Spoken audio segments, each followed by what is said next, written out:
There is something Kafkaesque in the air, where the need of control is contested by an inability to escape the rules that shape our reality.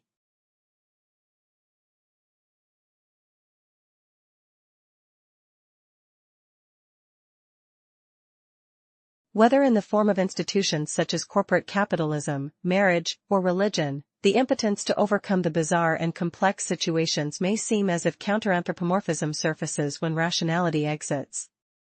A prerequisite for this would be a sharing of the reality these characters live in. From an implicit to an explicit set of laws governing beyond an appearance that looks familiar. But it is never this simple, with Yorgos Lanthimos. Kinds of Kindness multidimensionality expands to territories whose resemblance to what is known is, in usual Lanthimos fashion, faux, yet real.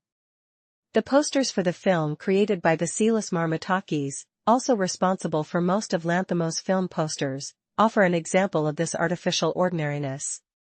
They portray the different characters of the movie wearing masks of their own faces. At first sight, they could be interpreted as symbols of perceived falseness, accessories to the costume party Kafka referred to as life. But in an inversion of this, the masks could also represent their real selves, real identities that cannot be articulated in a direct manner, finding expression through the comfort of a mask. Written by Yorgos Lanthimos and his longtime collaborator Efthymis Philippou, work on Kinds of Kindness extended between the killing of a sacred deer and Poor Things. This is Lanthimos' first anthology and, as usual when it comes to art, especially in cases of cinema d'auteur, is in constant dialogue with his previous works. A dialogue that could be seen as a synthesis of its author's filmography. There is the exercise of control, death as a traumatic event, the allegory, the desire to become endearing, and mimicking. All of these elements thematically converge and testify to art being not only a recipient to showcase beauty or pleasure but also a medium for our innermost expressions, no matter how disturbing or uncomfortable they might be. Yorgos Lanthimos has many things to say, and his preferred language is always complex and ambiguous. He articulates the dissonances characterizing our social beings, our immanence as persons living in a world that may seem absurd if looked through the right prism. The reproduction of horror and discomfort as a result of our agency of extrinsic forces, and the seeming irresolvability of possible conflicts encountered is the constitutive tension of absurdism. Lanthimos' characters might not be monstrous vermin, but their appearance should not deceive us. Stylistically, Kinds of Kindness is more naturalistic than Poor Things or The Favorite with their use of fisheye lens, and, unlike his previous one, it was shot on location, New Orleans, Louisiana. It also makes use of black and white, but, while in Poor Things it was used to portray the life of Bella Baxter before her emancipation, in Kinds of Kindness it is to convey dreams, giving them a surreal aura. Dreams are an important aspect of this triptych. Robert, Liz, and Emily dream something of significance that will shape the events that follow. Dreams might be considered a door to our psyche, the subconscious surfacing through them. Our true selves articulating what our deepest desires and fears consist of, sometimes with us unaware of it. In Kinds of Kindness the characters seem to be certain about dreams leading the way to what they desire, even if that means depicting the obverse of it in the form of nightmares.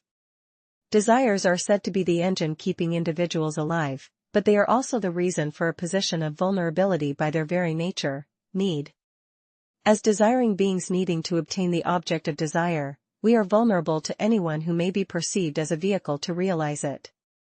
It is of no importance what the other intentions are, by desiring, we are putting ourselves in a position to be controlled. According to Lanthimos, Kinds of Kindness was inspired by the play Caligula by Albert Camus, published in 1944 and part of what he considered the cycle of the absurd, along with L'Étranger and Le Mythe Décisif. Lanthimos stated that reading about the control Caligula exercised over people made him wonder if it existed today, and in which way. He later thought of situations to take that to extremes, begging the question of what it means about free will and control. Right from the start, there are indications of this. Sweet Dreams Are Made of This, by Eurythmics plays over the opening credits of the film. The lyrics of the song help us to delve into desire as a conceptualization of control. They capture how control may be craved and experienced as something to be exercised, but also as something to be under the influence of. It is no coincidence that in industrialism, workers find themselves immersed in power dynamics that render their participation cogs in a machine. In exclusive love relationships, each partner considers the other a possession, something marriage makes plain by legalizing the bond and providing a facade of security. In religion, perceived certainty is exercised as power. Emancipation, donning a cloak of control, turning any person's circular reasoning into a nightmarish irony. Controlled by a belief that turns against them in what could be seen as an inversion of what you don't know can hurt you, the characters of the movie experience different predicaments revolving around love. This is the case where love as it is apparently not enough for the recipients, so more is asked of them. How much love they can give, how much further they can go. By framing love and how special a bond can be, how people involved in a given relation are inseparable, the song How Deep Is Your Love by Bee Gees categorizes, in the framework of the movie, love as pathological fixation. Kinds of Kindness raises the question of what love is. If love is understood as the feeling of affection for someone that translates into an unconditional relation, then it is clear that it is never about oneself but about the other. In this sense, its altruistic nature presupposes love is not about gaining but about losing. The need of control and belongingness that might sprout from it translates to different levels of obedience. Control might be experienced as oppression but also as comfort, because there is something emancipatory in renouncing free will by delegating decision-taking to others. The struggles of indecision are left behind and replaced by the solace of not having to choose. Control might also be experienced as a device to identity construction, because to become subject to a regulation is also to become subjectivated by it, to come into existence by reason of being controlled. This is the reason for the hilarious and unsettling nature of the movie. It amplifies how desperate we can be to be recognized, to be accepted, to be loved. The lengths we can go to in order to achieve this, sometimes to humiliating lengths, reproduce the dichotomy at the core of Lanthimos' feature film. Qualities perfectly captured by the piano and choir score by Jerskin Fendricks, simple in instrumentation while compositionally complex, accentuating different emotions the characters are having, or of the story itself. Discordant chords punctuating dissonances like an inner voice, sometimes laughing, sometimes scared, and sometimes warning. The choral theme throughout the movie inhabits the in-between of dread and mockery, but also of glory.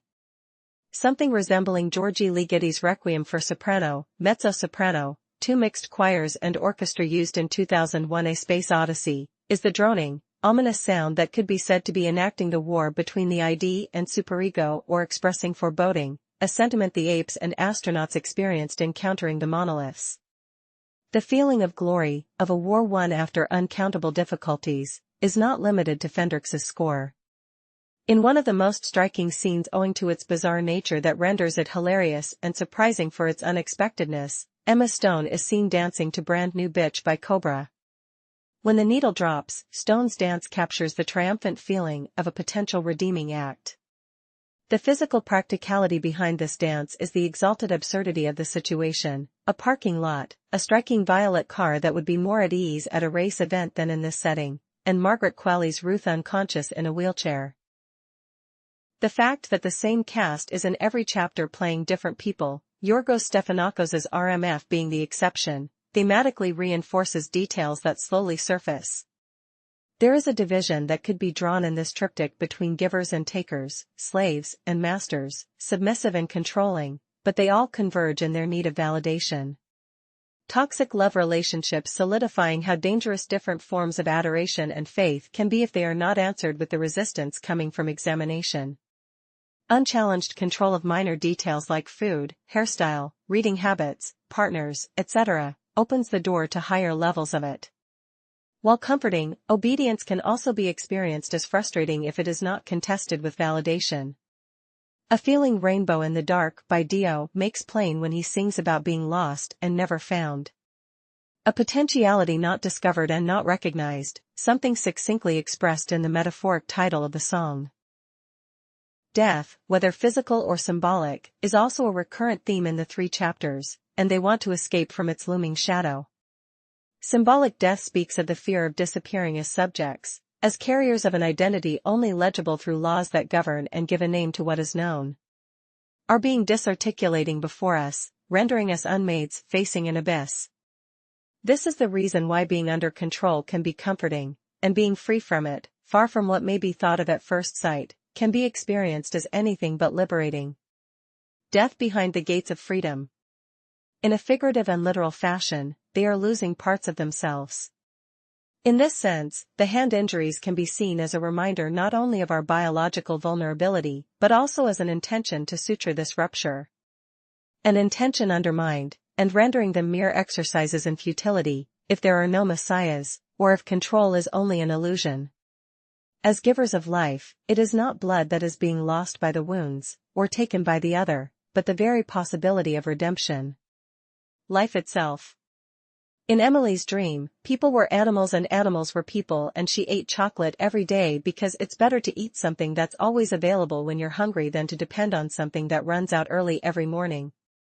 Her words encapsulate why some people are subservient and find in being controlled an answer to the complexities of life and the anxieties they generate. This is also symbolized in another of the recurring events. Foot injuries.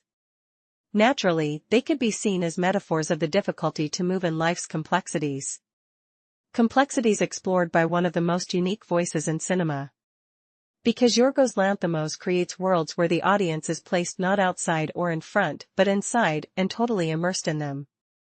The syntheticness of his macrocosms and the rules that govern inside their frontiers produce a compelling and discomforting effect, rendering us not mere spectators or tourists, but prisoners.